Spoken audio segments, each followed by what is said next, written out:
Commander Jake Morrison stood on the bridge of the UNS Explorer and watched the alien ships appear on his screens. 12 massive vessels hung in space like sleeping giants, their dark hulls reflecting the distant starlight. He had been waiting for this moment for 3 years, ever since Earth received the first message from the Zephyrian Confederation.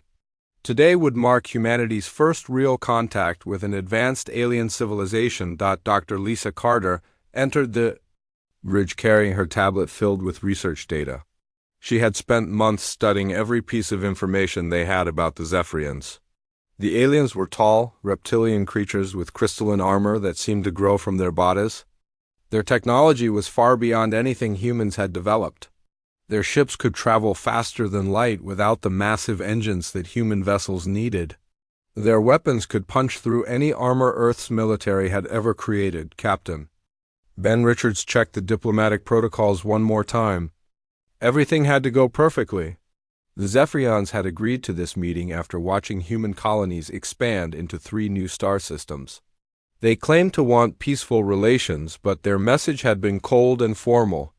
There was something about their tone that made Richards nervous, though he could not explain exactly what it was. Communications. Officer Amy Walsh received the incoming transmission from the alien flagship.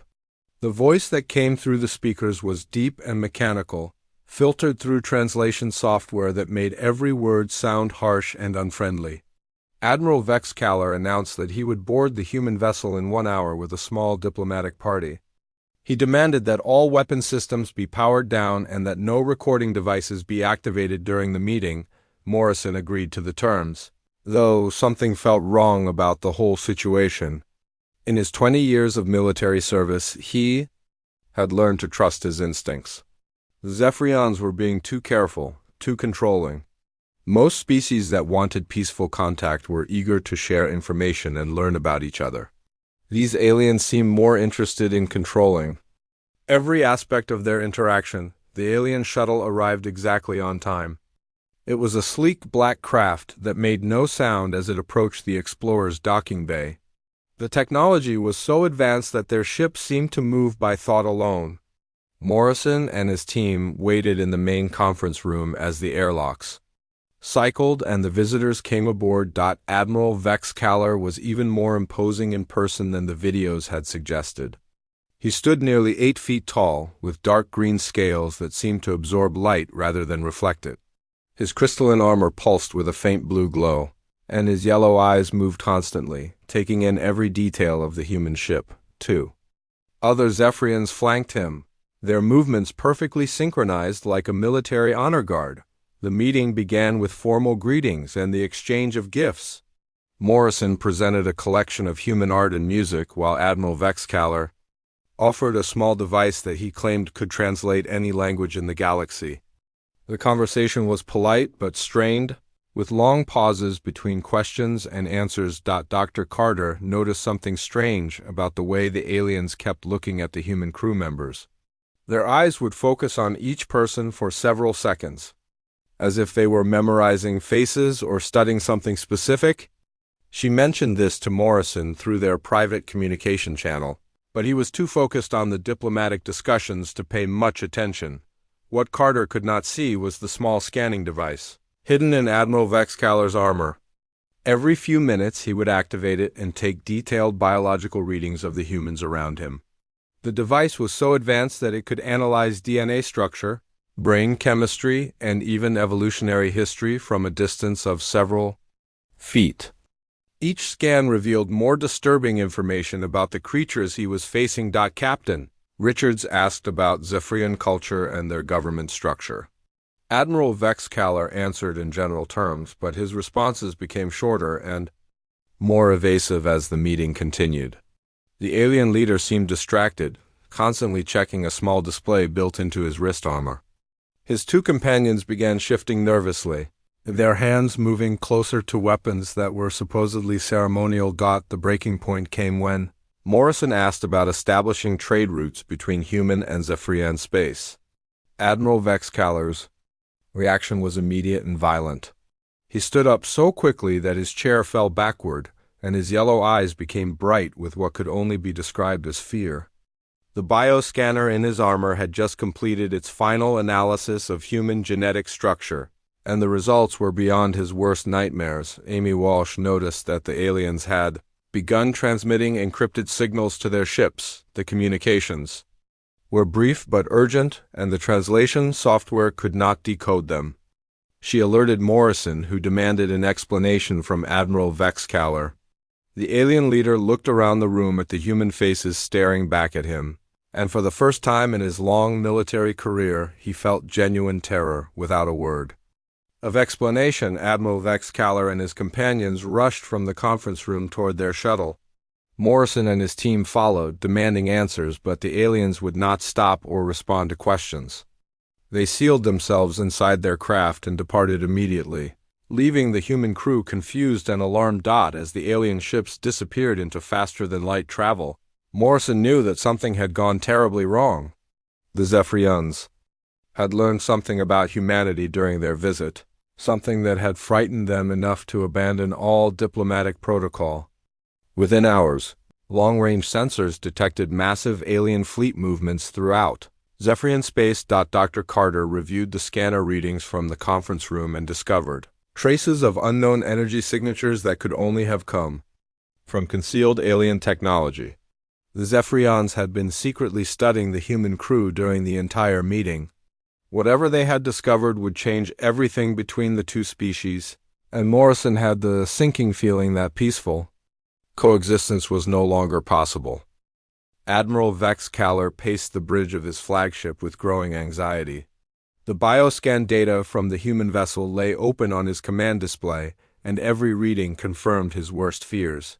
These creatures were not like any species in the galactic database. Their genetic structure showed clear signs of evolutionary development that should have been impossible for any intelligent life form. Science Officer Termalik delivered his final report on the human specimens. The analysis revealed that humans had evolved as apex predators on their homeworld, developing intelligence not for cooperation or peaceful advancement, but as a tool for more efficient hunting and killing. Their brain chemistry showed unusual levels of aggression suppressors, as if their entire species was constantly fighting against violent impulses. Most disturbing of all, their muscle density and reflexes suggested they were physically capable of far more than their peaceful behavior indicated. The Zephyrian admiral contacted the High Command immediately.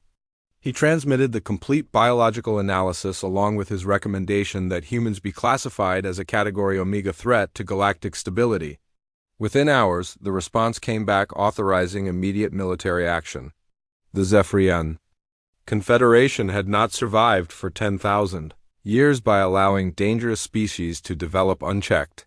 Lieutenant Colonel Steve Hayes was inspecting weapon systems aboard the Ian's Ia Defender when the first attack began. The ship's alarm screamed through the corridors as energy beams tore through the outer hull. Hayes had been a Marine for 15 years, but he had never seen weapons that could cut through military-grade armor like it was paper. The Zephyrian attack had begun without warning or declaration, striking 3 human colonies simultaneously. Engineer Katie Brooks worked frantically to reroute power from damaged systems. The Zephyrian energy weapons were unlike anything in human experience, creating cascading failures throughout the ship's electrical grid. She had designed many of the Defender's systems herself, but now she was learning that human engineering was woefully inadequate against alien technology. Every repair she completed was undone by the next wave of enemy fire. Dr. Ryan Cooper ran through the ship's corridors carrying medical supplies to treat the wounded. The Zephyrian weapons created injuries that human medicine was not equipped to handle. Burns from their energy beams went deeper than any laser wound, and victims were dying from cellular damage that spread through their bodies like a virus. Cooper had trained for combat injuries, but nothing had prepared him for alien warfare. Navigation Officer Tom Bradley watched the tactical display and realized that conventional military strategy would not work against the Zephyrian fleet. Their ships moved with impossible speed and precision, coordinating attacks with computer-like efficiency. Human vessels were slower and less maneuverable, with weapons that seemed primitive compared to alien technology. Bradley knew they needed to find a different way to fight, or they would all die within the hour. The Zephyrian commanders expected the battle to end quickly. Their analysis of human technology suggested that resistance would collapse after the first few ships were destroyed. They had fought dozens of species across the galaxy, and the pattern was always the same. Superior technology overwhelmed inferior opponents, forcing surrender or extinction within days, but humans did not follow the expected patterns. When the UN's defender lost main power, Hayes ordered his Marines to continue fighting using emergency systems. When their primary weapons failed, they began firing mining charges and construction tools at enemy ships. When the bridge was destroyed, command transferred to the engine room, and the battle continued without pause. Katie Brooks discovered that human creativity could compensate for technological disadvantage. She began overloading power systems to create makeshift weapons, turning the ship's own energy grid into an offensive tool.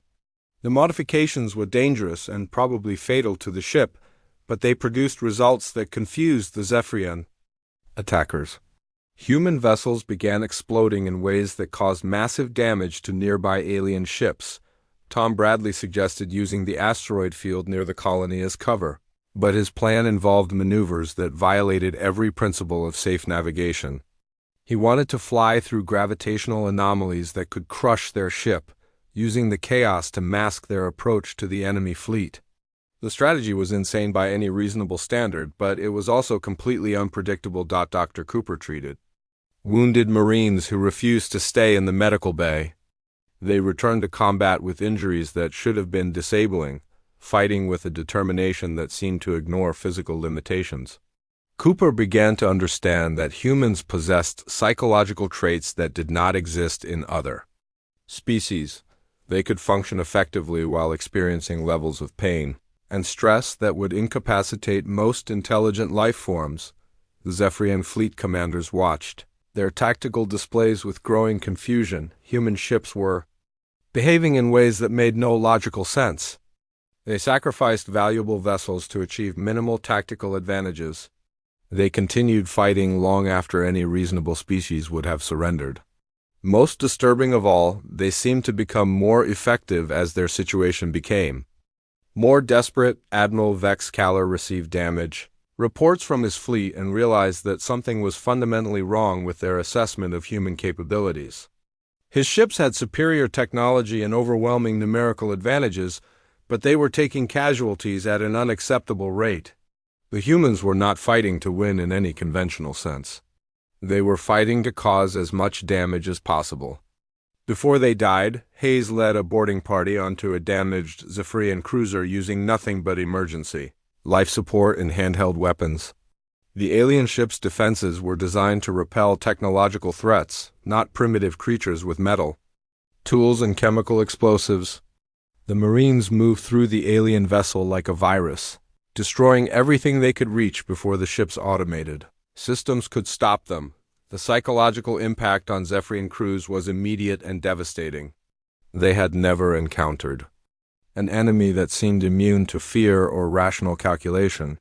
Human fighters would continue attacking even when victory was impossible, even when survival was impossible. They fought with the single-minded intensity of predators that would rather die than allow their prey to escape. Communications intercepts revealed growing panic in the Zephyrian fleet.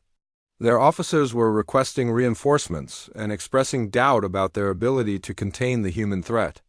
What had begun as a simple extermination operation was becoming a nightmare scenario that challenged everything they thought they knew about warfare. The battle ended when both fleets were too damaged to continue fighting.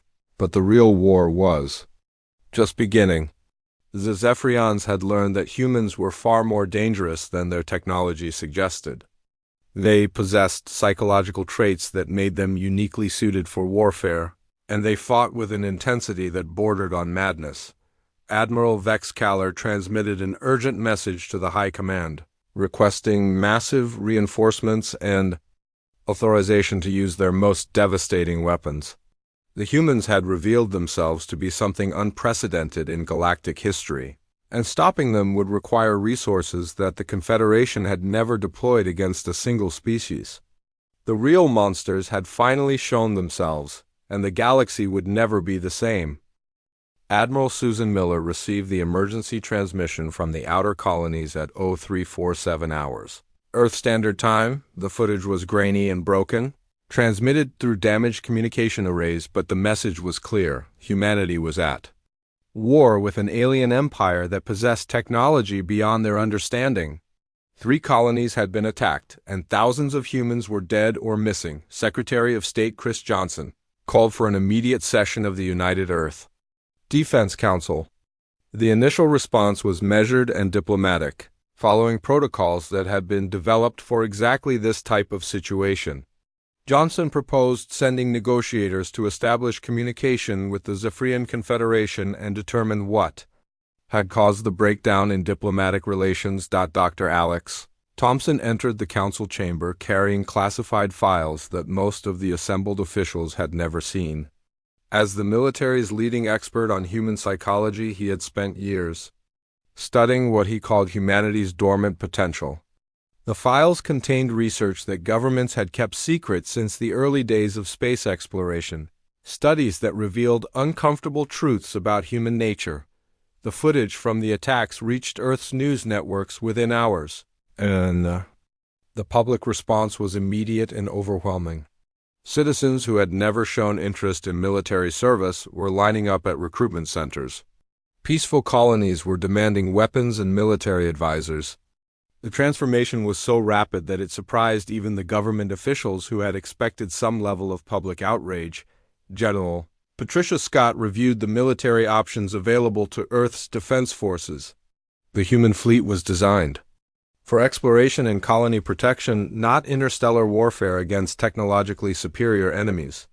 However, Scott had access to military protocols that had been developed but never implemented, contingency plans for scenarios that military planners hoped would never occur. Dr. Thompson addressed the council about the psychological analysis of human behavior during the initial attacks.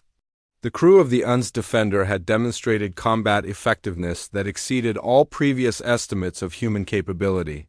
They had fought with a level of intensity and creativity that seemed to activate dormant survival mechanisms.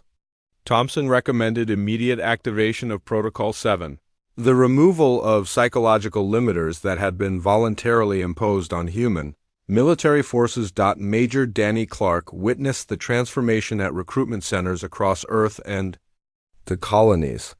Young men and women were volunteering in numbers that overwhelmed the military's processing capabilities. More significantly, they were demanding assignment to combat units rather than support roles.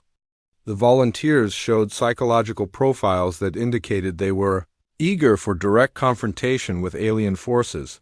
The decision to activate Protocol 7 was made in a classified session attended only by the highest levels of government and military leadership. For decades, human military training had emphasized restraint, precision, and minimal casualties. Protocol 7 removed those limitations and authorized military commanders to employ any tactics necessary to achieve victory, regardless of conventional rules of engagement. Supply Officer Linda Foster began organizing logistics for military operations that seemed to violate every principle of strategic planning. Human commanders were requesting equipment and supplies for missions that appeared to be designed for maximum enemy casualties rather than tactical advantage. The supply requirements included materials that were normally restricted to special operations units. The psychological change in human military personnel was immediate and dramatic. Officers who had built careers on careful planning and minimal risk began developing strategies that prioritized enemy destruction over force preservation. The transformation was so complete that some commanders seemed like completely different people than they had been before the activation of Protocol 7. Communications intercepts from Zephyrian forces revealed growing concern about human tactical innovations. The aliens were reporting combat encounters that defied their understanding of intelligent behavior. Human units were employing strategies that seemed designed to inflict psychological trauma on enemy forces rather than simply achieving military objectives. Captain Nick Roberts received command of the battleship NZN's Vengeance and began implementing new tactical doctrines that would have been considered war crimes under previous military protocols. His orders were to engage Zephyrian forces with maximum aggression and to ensure that any alien survivors would carry psychological scars that would deter future attacks on human territory. The transformation extended beyond military personnel to civilian populations throughout human space. Colonies that had been focused on peaceful development began converting industrial facilities to weapons production. Scientists who had spent their careers on medical research began developing biological weapons specifically designed to target Zephyrian physiology. Dr. Thompson monitored the psychological changes occurring throughout human society and realized that Protocol 7 had activated something that had been dormant since humanity first achieved interstellar travel. Humans had been unconsciously restraining their natural predatory instincts in an attempt to become the peaceful explorers they wanted to be rather than the apex predators they had evolved to become. Intelligence reports indicated that other alien civilizations were beginning to take notice of the conflict between humans and Zephyrians. Several species had offered to mediate the dispute, but their communications showed growing concern about human military capabilities. The galactic community was starting to realize that they might have underestimated the new species from Earth. General Scott authorized the deployment of human military units using tactics that had been theoretical until Protocol 7 removed the ethical constraints that had prevented their implementation. These tactics were designed not just to defeat enemy forces, but to create such psychological trauma that the mere threat of human retaliation would prevent future aggression. The change in human behavior was so dramatic that some alien observers began referring to it as a species-wide psychological transformation. Humans who had been peaceful and cooperative suddenly displayed levels of aggression and tactical creativity that seemed impossible for the same species. The aliens realized they were no longer facing the humans they thought they knew. Military recruitment reached levels that required the activation of reserve facilities that had been built but never used. The volunteers showed psychological profiles, indicating they were not just willing to fight but eager to engage in combat that would allow them to inflict maximum damage on alien enemies. The human capacity for organized violence was revealing itself to be far greater than anyone had imagined. Admiral Miller authorized the deployment of deep space reconnaissance units to track Zephyrian fleet movements and identify targets for retaliation. The reconnaissance missions were designed not just to gather intelligence but to demonstrate to alien forces that humans could track and hunt their enemies across unlimited distances with patience and determination that other species found incomprehensible. The activation of Protocol 7 had revealed the truth that human governments had tried to suppress since first contact became possible. Humanity was not the peaceful species they had tried to become. They were predators who had learned to disguise their nature, and when threatened, they would reveal themselves to be the most dangerous creatures the galaxy had ever encountered. Captain Nick Roberts stood on the bridge of the UNS Vengeance as his fleet emerged from faster-than-light travel in the heart of Zephyrian space. The alien homeworld hung before them like a blue-green jewel, surrounded by defensive platforms that bristled with weapons designed to protect against conventional attacks. Roberts smiled coldly as he realized the aliens had no idea what kind of warfare humans were capable of unleashing.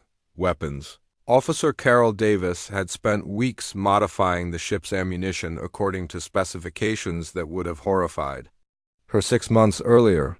The projectiles were designed not just to penetrate alien armor, but to create maximum psychological impact on survivors. Each round contained materials that would cause specific types of tissue damage that alien medical technology could not easily repair. The human fleet approached the Zephyrian defenses using tactics that violated every principle of military strategy taught in war colleges across the galaxy.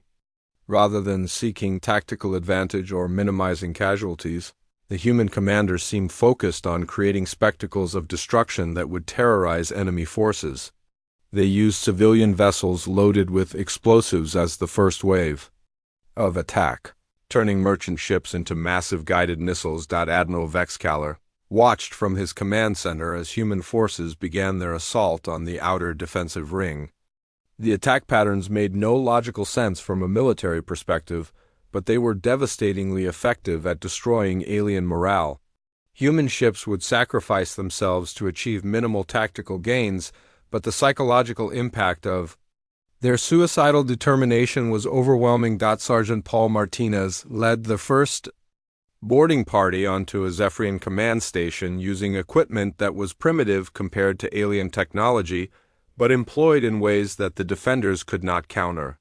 The humans moved through the station like a plague, destroying everything they encountered while showing complete disregard for their own survival.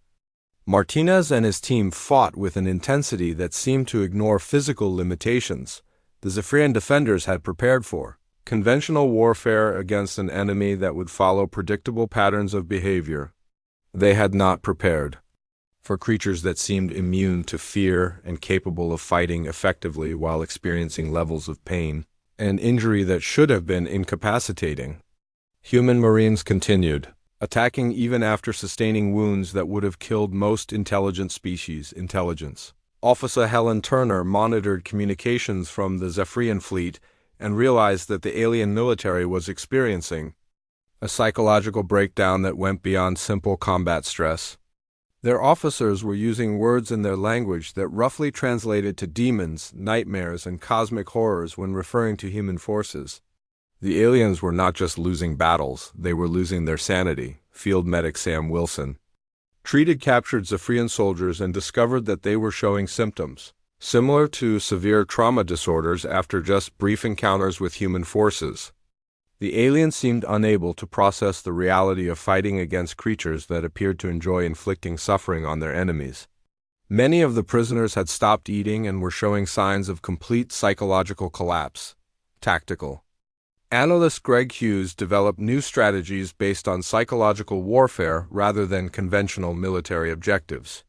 The humans began targeting Zephyrian cultural sites and civilian infrastructure in ways calculated to maximize terror rather than strategic value.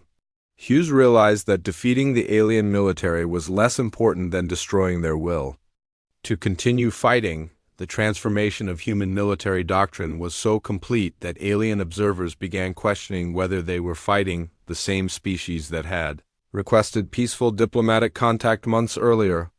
Human forces displayed tactical innovations that seemed to come from a completely different evolutionary background. As if they had been designed by nature specifically for warfare, Captain Roberts authorized the use of biological weapons that had been developed specifically to target Zephyrian physiology. The weapons were designed not to kill immediately, but to cause prolonged suffering that would serve as an example to other alien forces.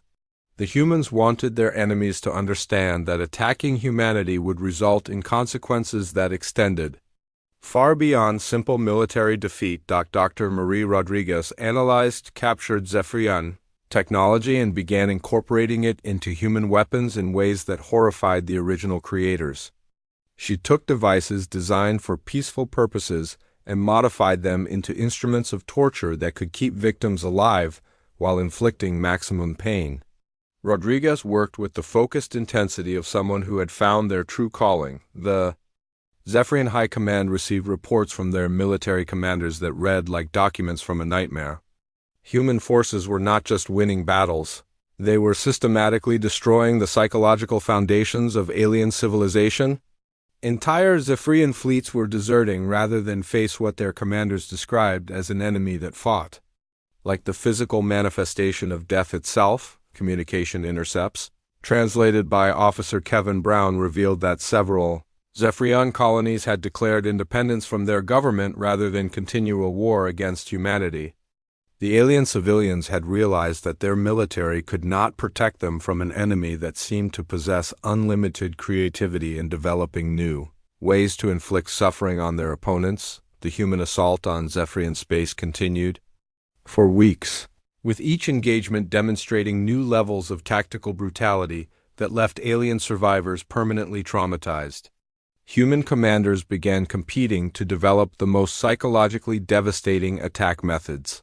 Treating warfare as an art form rather than a simple military necessity, Captain Tony Phillips commanded deep space reconnaissance missions that tracked fleeing Zephyrian forces across multiple star systems with a persistence that alien strategists found incomprehensible. The humans demonstrated an ability to pursue their enemies across vast distances with the patience of apex predators, who knew their prey could not escape indefinitely. The psychological impact of human warfare extended beyond the military to affect Zephyrian civilian populations throughout their empire. Reports of human tactical methods spread faster than the military could suppress them, creating panic that undermined social stability across alien space. The Zephyrians realized they were not just fighting a war, they were being systematically hunted by creatures that seemed to exist solely for the purpose of causing maximum suffering to their enemies. Admiral Vexcaler received his final orders from the High Command, authorizing him to negotiate for peace at any cost. The Zephyrian government had realized that continuing the war would result in the complete destruction of their civilization, not through military defeat but through psychological annihilation. They needed to find a way to stop the human advance before their entire species collapsed into madness. The transformation was complete. Humans had revealed themselves to be something that the galaxy had never encountered before, a species that had evolved not just to survive but to completely dominate any ecosystem they entered. The peaceful explorers who had requested diplomatic contact were gone, replaced by creatures that fought with the focused intensity of nightmares made flesh. Commander Rachel Green arrived at the neutral station orbiting Kepler 442b with a diplomatic mission that was unlike any in galactic history. The various alien civilizations had requested an emergency meeting to discuss the ongoing war between humans and Zephyrians, but Green knew they were really gathering to decide whether humanity represented an existential threat to all intelligent life in the galaxy. The station's main conference chamber held representatives from 12 different species, each one studying the human delegation with a mixture of fear and fascination. The Altarian ambassador kept his distance, having received detailed reports about human combat capabilities from Zephyrian refugees. The crystalline beings from Vega Prime communicated only through electronic translators, apparently afraid that direct vocal contact might somehow trigger human aggression. Captain Tony Phillips transmitted his reconnaissance data to the assembled aliens, showing tracking logs of Zephyrian fleet movements across 17 star systems. The data demonstrated that human forces had pursued enemy ships with methodical precision across distances that would have discouraged most species. Phillips explained that humans considered no distance too great and no hiding place too remote when hunting enemies who had threatened their territory. The alien representatives struggled to understand the implications of human tactical doctrine. Ambassador Kethnara of the Centauri Collective asked why humans continued pursuing enemies who no longer posed a military threat. Green explained that humans did not fight wars to achieve limited political objectives, but to ensure that their enemies could never threaten them again. The concept of total victory was apparently unique to human.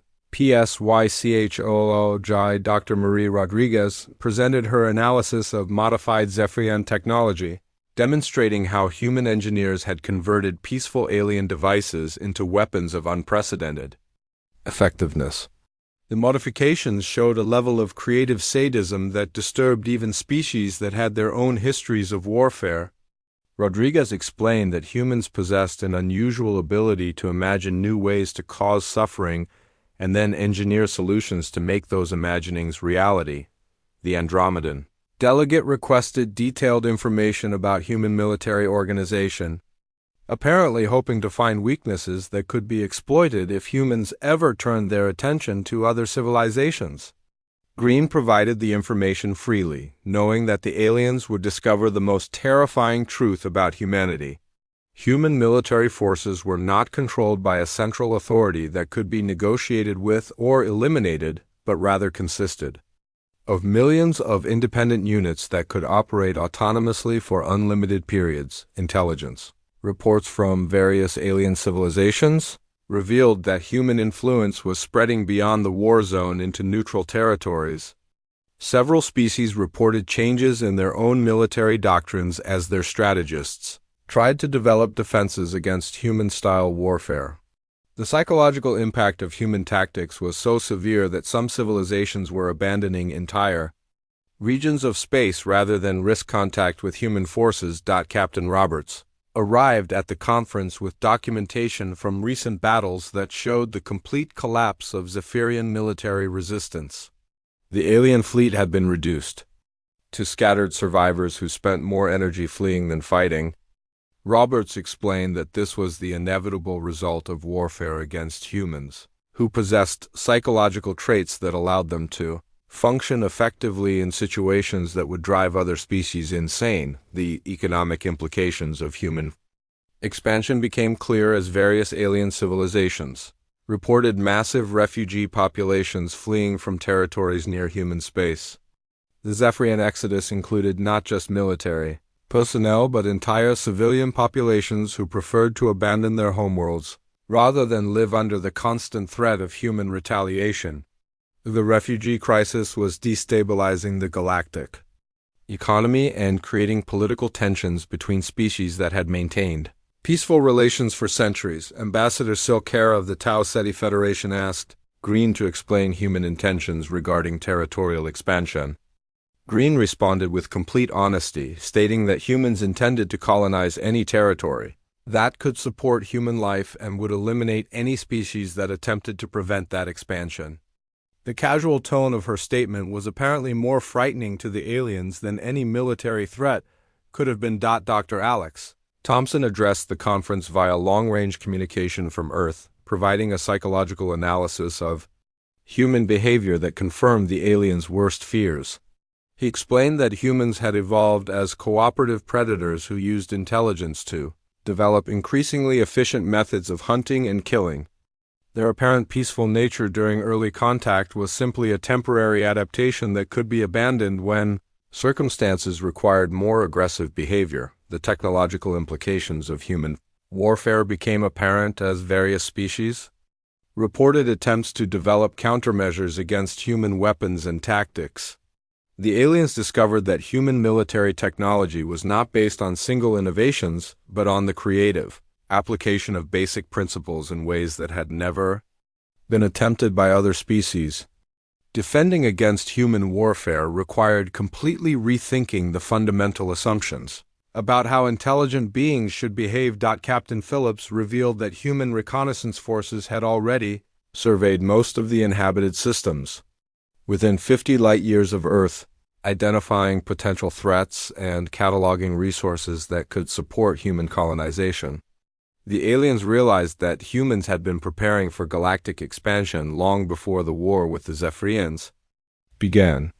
The current conflict was not an isolated incident but part of a larger pattern of human behavior. The conference reached its inevitable conclusion when the alien representatives agreed to form a defensive alliance specifically designed to contain human expansion.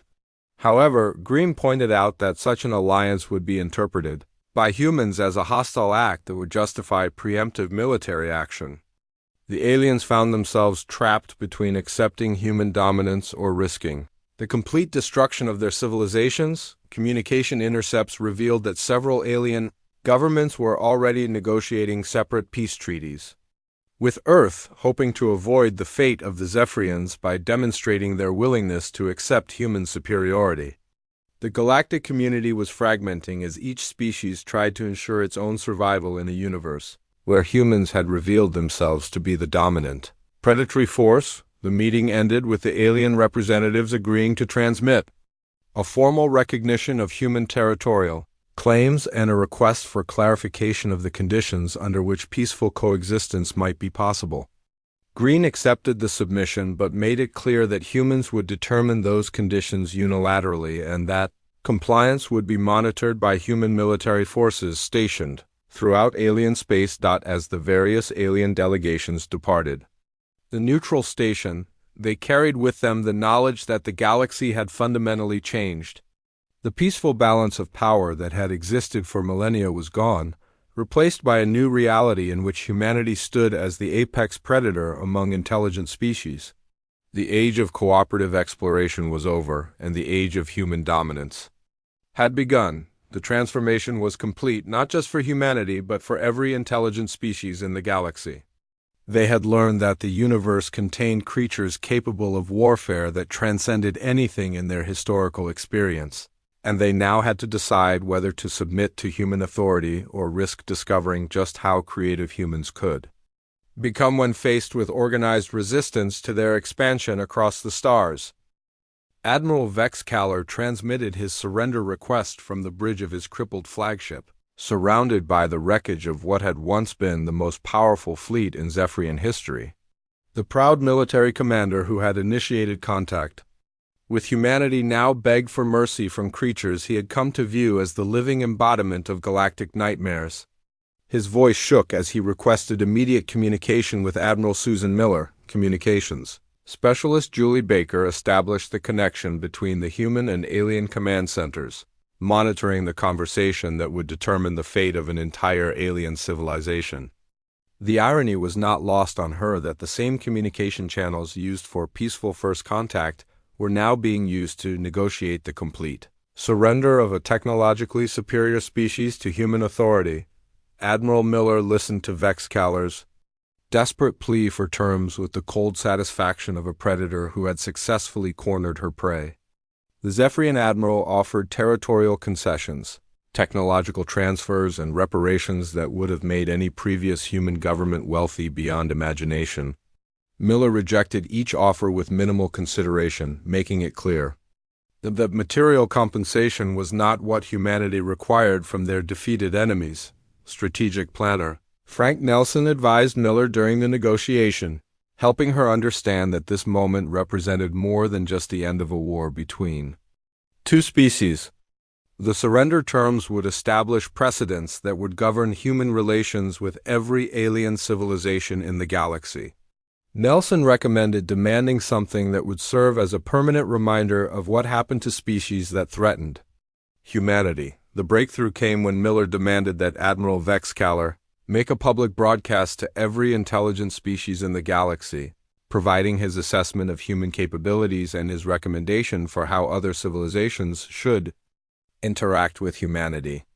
The alien commander initially refused, understanding that such a broadcast would permanently destroy any possibility of galactic resistance to human expansion. Miller made it clear that the alternative to compliance was the complete extermination of Zephyrian civilization.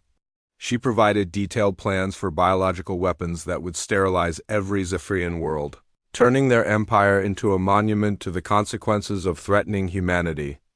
The technical specifications were so thoroughly developed that Vex Kaller realized that humans had been preparing for genocide even while negotiating surrender terms. The broadcast was transmitted across the galaxy using Zephyrian communication networks, reaching every known intelligent species simultaneously. Admiral Vex Kaller appeared on screens throughout civilized space, his proud military bearing replaced by the broken posture of someone who had witnessed the collapse of everything he had believed about the nature of intelligent life in the universe. The alien admiral began his statement by acknowledging the complete defeat of Zephyrian forces and the surrender of all territorial claims to human authority. He then provided a detailed analysis of human military capabilities, explaining that their technological disadvantage was irrelevant compared to their psychological advantages. Vex Kaller described humans as creatures that had evolved specifically for warfare and were capable of tactical innovations that other species could not even imagine. The most devastating part of the broadcast came when Vex Kaller warned other alien civilizations that humans were not the peaceful explorers they had initially appeared to be.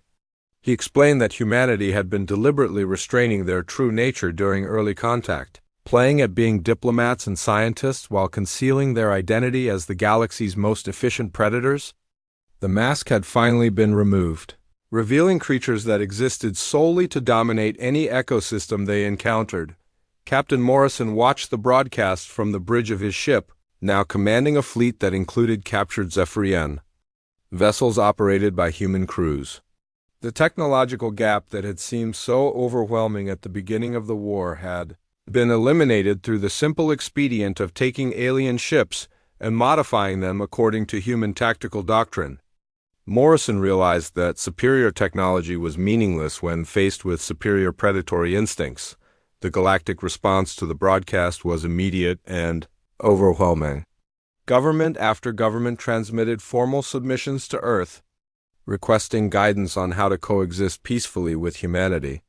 Several species offered to relocate their entire civilizations to regions of space that humans had not yet claimed, apparently hoping that distance would protect them from human attention. Dr. Lisa Carter recorded her final research notes about the transformation of human society during the war.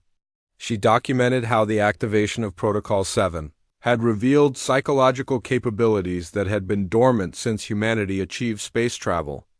Carter realized that humans had never been the peaceful species they had tried to become, but rather apex predators who had learned to disguise their nature until circumstances required them to reveal their true identity. The economic transformation of human space was as dramatic as the military victory.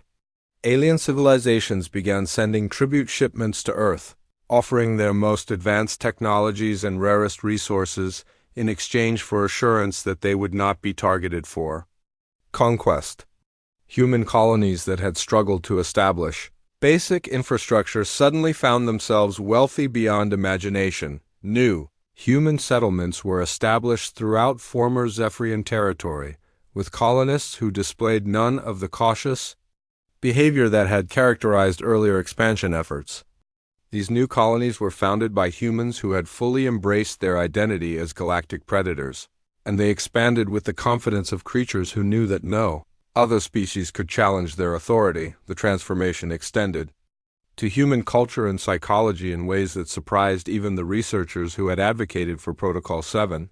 Human art, literature, and entertainment began reflecting themes of dominance and conquest that had been absent during the earlier period of peaceful exploration. The species was embracing its new identity with enthusiasm that suggested this had always been their true nature. Admiral Miller established the Galactic Monitoring Authority, a human organization dedicated to surveying alien civilizations and identifying potential threats before they could develop into serious challenges. The authority operated with unlimited jurisdiction throughout known space, and its agents were authorized to take any action necessary to maintain human supremacy. Other alien species began evacuating entire star systems rather than risk unwanted contact with human expansion efforts. The voluntary exile of intelligent civilizations became so common that large regions of the galaxy were abandoned to human colonization without any conflict at all. The mere threat of human attention was sufficient to drive away species that had occupied their territories for thousands of years. The final entry in Morrison's command log reflected on the complete transformation of human civilization in less than a year. The species that had once dreamed of peaceful coexistence with alien neighbors had revealed itself to be something far more dangerous and effective. Humans had learned that they were not explorers pretending to be predators, but predators who had been pretending to be explorers. The galaxy would never recover from the revelation of humanity's true nature. Every intelligent species now lived with the knowledge that they shared the universe with creatures designed by evolution to be the perfect apex predators. The age of peaceful galactic civilization was over, replaced by an era in which humanity stood unchallenged as the dominant force among the stars. The day they met Earth's real monsters had changed everything, and the universe would spend the rest of its existence trying to find ways to coexist with creatures that had been born to hunt, kill, and dominate any environment they encountered. The transformation was complete, and there would be no going back to the illusion of peaceful coexistence between equals.